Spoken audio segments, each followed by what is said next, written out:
అభివృద్ధి, సంక్షేమం రెండు కళ్ళు లాంటివని ఎమ్మెల్యే బోడే ప్రసాద్ తెలిపారు. పునాదిపాడు గ్రామంలో నూతనంగా నిర్మిస్తున్న రోడ్డు మరియు డ్రైనేజీకి ఎమ్మెల్యే బోడే ప్రసాద్ శంకుస్థాపన చేశారు. అనంతరం 2 ఏళ్ల కూటమి ప్రభుత్వంలో జరిగిన అభివృద్ధిని వివరిస్తూ ఇంటింటికి తిరిగి ప్రజలకు వివరించారు. వృద్ధులకు పెన్షన్ పంపిణీ చేశారు. ఈ సందర్భంగా ఎమ్మెల్యే మాట్లాడుతూ అర్హతను బట్టి 4,000 నుంచి 15,000 వరకు పెన్షన్లు ఇచ్చిన ఘనత కూటమి ప్రభుత్వానికి చెందుతుందని తెలిపారు. 1వ తారీఖు వచ్చింది అంటే తెల్లవారుజాము నుంచి పెన్షన్ల పండుగ మొదలవుతుంది అన్నారు. ఒక పునాదిపాడు గ్రామంలో 20 లక్షల పైచిలుకు మొత్తం పంపిణీ జరుగుతుందని తెలిపారు. గ్రామాభివృద్ధికి అత్యధిక నిధులు కేటాయించామన్నారు.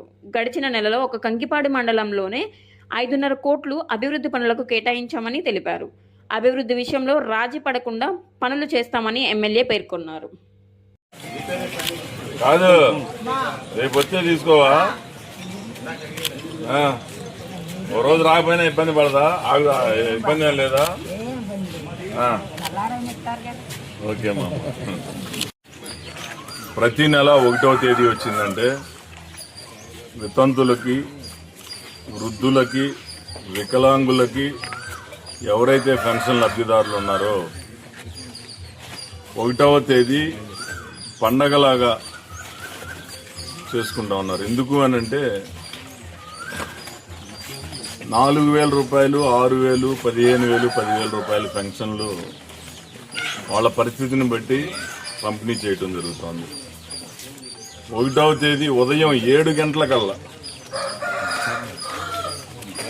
ఇంటింటికి వెళ్లి మధ్యాహ్నం 12-1 గంటలలోపు 99% పంపిణీ పూర్తి చేస్తా ఉన్నారు.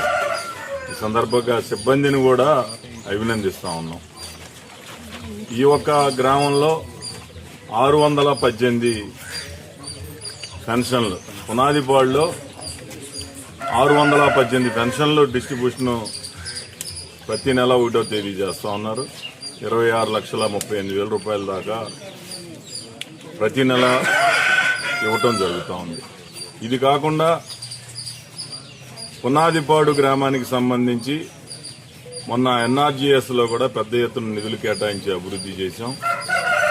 మరలా ఇప్పుడు కంకిపాడు, పునాదిపాడు, గొల్లగూడెం 3 గ్రామాలకి సంబంధించి సుమారుగా 3,75 లక్షల రూపాయలతోటి ఈ రోజు పనులు ప్రారంభించడం జరిగింది.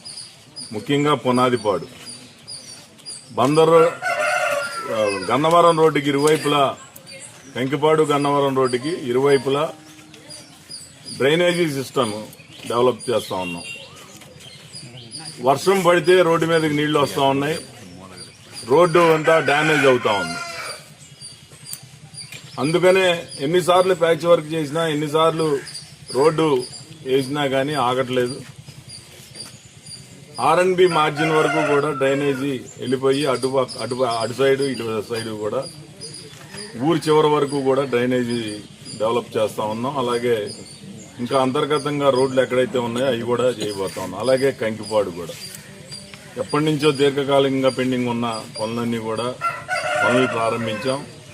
దాదాపు ఈ నెల 15 రోజుల్లో 5.5 కోట్ల రూపాయలు ఈ చుట్టుపక్కల గ్రామాల్లో ఖర్చు పెట్టబోతా ఉన్నాం. ఒక పక్క అభివృద్ధి, ఒక పక్క సంక్షేమం. మళ్ళీ రాబోయే స్థానిక సంస్థల ఎన్నికలకి door to door campaigning, cadre అంతా కూడా ఉత్సాహంగా పనిచేస్తా ఉన్నారు. మొన్న నారా లోకేష్ గారి పర్యటన కూడా మరి పెద్ద ఎత్తున ప్రజలు తరలి వచ్చి విజయవంతం చేశారు. తప్పకుండా ఈ నియోజకవర్గంలో తెలుగుదేశం పార్టీకి ప్రజలే బలం.